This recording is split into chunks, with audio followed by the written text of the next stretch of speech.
Bonjour Claudio Simili, tu es délégué académique aux technologies de l'information et de la communication pour l'enseignement et conseiller technique du recteur de l'Académie de Créteil.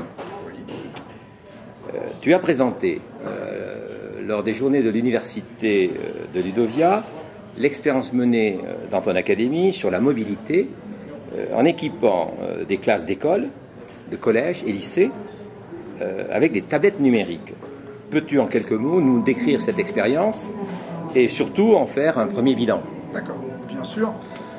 Alors c'est une expérimentation que nous avons commencée il y a déjà quelques années pour ce qui concerne la mobilité, puisque nous avons commencé à travailler à la fois sur des classes mobiles, mais également sur des dispositifs nomades comme des baladeurs. Cela étant, depuis le début de l'année, nous avons retravaillé l'expérimentation pour l'adapter aux tablettes numériques et nous avons lancé une expérimentation sur 2 écoles, un collège et un lycée. Alors, l'objectif de cette expérimentation, il était double. Il était à la fois pédagogique, avec 3 objectifs à suivre, 3 indicateurs à suivre au niveau de la partie pédagogique, qui étaient ou qui sont, par l'utilisation de tablettes, la multiplication des activités des élèves, le temps d'action de l'élève nous semblait extrêmement important, le temps d'activité nous semblait extrêmement important, et donc cela a été pour nous un indicateur en fait de la partie pédagogique. Le deuxième point, cela a été sur l'appropriation de documents multimédia et le travail qui pouvait être fait autour de la différenciation pédagogique. Et enfin, un travail sur la communication, sur les échanges qui pouvaient se faire grâce à ces outils. Le deuxième gros plan, qui était donc un plan plutôt fonctionnel et organisationnel, il était de voir comment les tablettes pouvaient être intégrées dans un établissement scolaire avec 2 choses, on va dire, principales, 2 axes principaux, qui sont, un, la façon dont on a pu intégrer ces nouveaux dispositifs dans le fonctionnement de l'établissement, dans l'infrastructure du réseau de l'établissement. Le deuxième point, c'est comment est-ce que ça pouvait être perçu au niveau de la communauté éducative de l'établissement, du point de vue des parents, des élèves et de la façon dont cela était utilisé, éventuellement transporté. Et alors ces premiers constats ont donné quoi alors? Comment ça se passe? Alors, les premiers constats ont été très intéressants. On peut décomposer cela en fait en 2 types de constats. Des choses qui sont plutôt qui se sont avérées positives, très favorables. Ça a été déjà la prise en main, l'ergonomie des tablettes, la prise en main, la rapidité d'utilisation des tablettes. C'est-à-dire que les jeunes appréhendent ces tablettes beaucoup plus facilement que tous les autres matériels jusqu'à ce moment. Alors, les jeunes appréhendent les tablettes très facilement, ouais. C'est-à-dire que la surprise est un petit peu dans le premier degré, ouais. Où on a présenté les tablettes, en fait, le maître qui était dans l'expérimentation, enfin, l'un des 2 maîtres, M. Pierre Tourette, a très rapidement présenté en fait les tablettes avec quelques applications aux élèves, et les élèves ont pris ça en main très rapidement. Je veux dire, le fait de passer par le toucher pour activer les applications, pour les ouvrir, pour les fermer, c'est quelque chose qui est devenu assez rapidement naturel. Derrière cela, ce qu'on a pu observer, c'est finalement une démultiplication de possibilités des applications qui étaient proposées.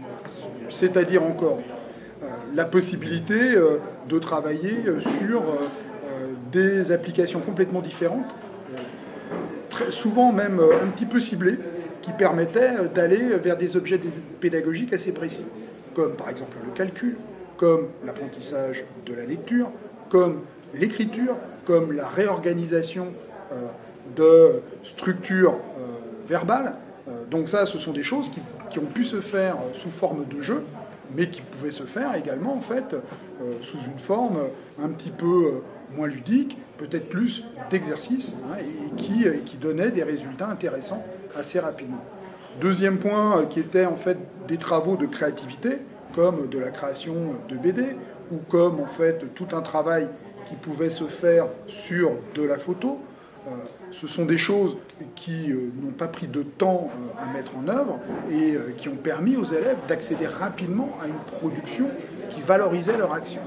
Ce qui fait finalement un certain nombre d'actions différentes, différenciées, qui au niveau cognitif pouvaient agir sur des axes différents et qui permettaient aux élèves de multiplier les actions. Alors, sur le collège et sur le lycée, on a en plus utilisé des fonctions qui sont des fonctions comme la simulation, comme le calcul, y compris du calcul formel, et également nous avons pu travailler sur tout ce qu'on avait pu faire avant sur la balado-diffusion, c'est-à-dire transposer des actions de balado-diffusion au travers des tablettes.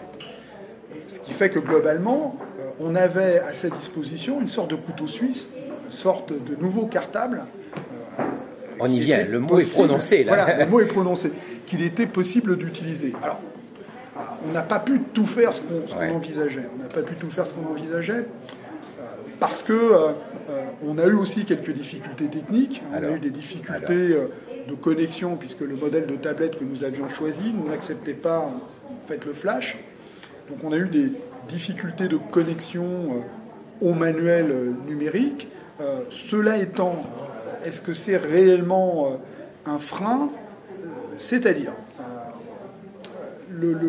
l'ergonomie des tablettes permet d'introduire au niveau du système d'exploitation des fonctionnalités par le touch qui permettent finalement de rendre relativement vivant quelque chose qui était souvent inerte avant, qui étaient les fichiers sous format PDF ou EPUB.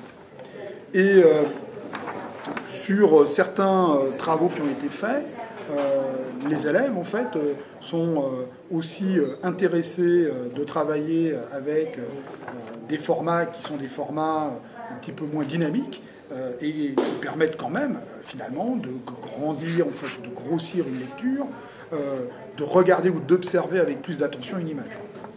Donc ça c'est une réflexion. Cela étant, ces stratégies permettent d'inclure, quand les éditeurs le permettent, parce qu'il y a des questions de droit, des contenus pédagogiques qui permettent à la fois de garder une certaine dynamique et en même temps de réduire le poids du cartable de l'élève quand les tablettes pouvaient sortir, parce que les situations peuvent être différentes d'un établissement à l'autre. Ça, c'est aussi, ça dépend de l'environnement social de l'établissement, ça dépend en fait du risque que l'on court quand la tablette a un certain prix à sortir de l'établissement. Cela étant, comme c'est une situation expérimentale, différente d'une situation de généralisation, c'est des points en fait qui peuvent attirer simplement notre attention. Alors, bon, Pierre Mathieu, que vous connaissez peut-être, qui est directeur du CDDP de Corrèze, a présenté également à Ludovia l'expérience menée, enfin, qui n'est même plus d'ailleurs une expérience, le déploiement, ils sont un déploiement. Un déploiement de tablettes numériques dans les classes de collège du département. Vous avez des relations entre les divers lieux où s'expérimentent ces tablettes? On a été regroupés, on a échangé, mais de façon assez informelle en fait entre nous.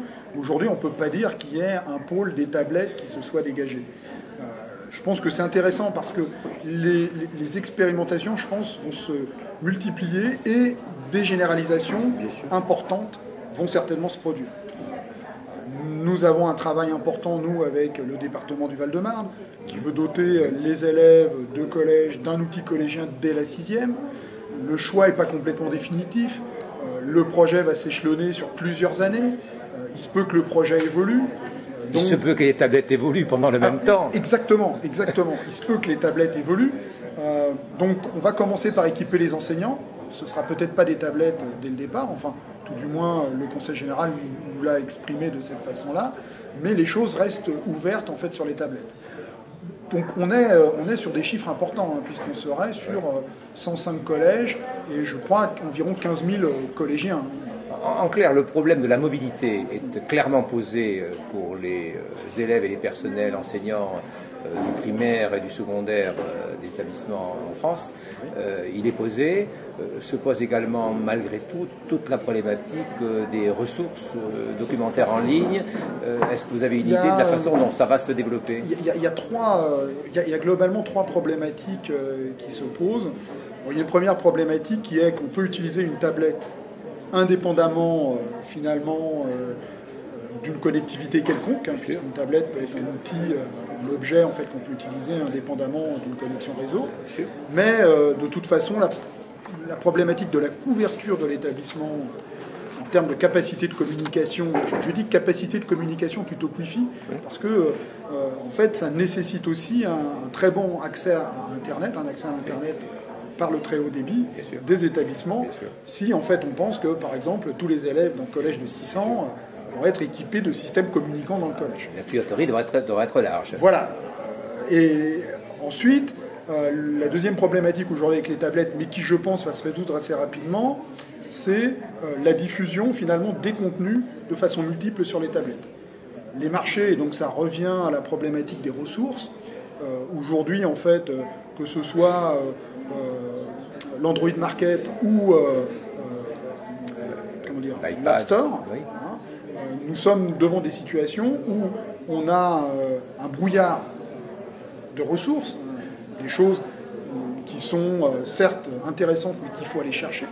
On n'a pas de classification des contenus et donc il y a un travail à faire, mais peut-être de notre côté aussi, d'aider, enfin nous institutions, d'aider à y voir clair en fait sur l'ensemble de ces contenus pour que les enseignants ne se posent pas de questions de savoir à quoi elles pourraient servir, ou tout du moins qu'ils se posent des questions, mais qu'ils ne perdent pas un temps fou en fait à rechercher l'application pour le bon niveau, pour un bon type de séquence avec des bons formats. En tout état de cause, Educavox est très attentif à tout ce qui se passe à ce niveau-là et on reviendra un petit peu vers vous pour voir la suite de l'opération, celle qui va être menée dans le 77 et puis peut-être un petit 94. 94, j'avais compris 77, 94 et puis bon, on verra la suite avec vous. Eh ben, avec grand plaisir. Merci. Au revoir.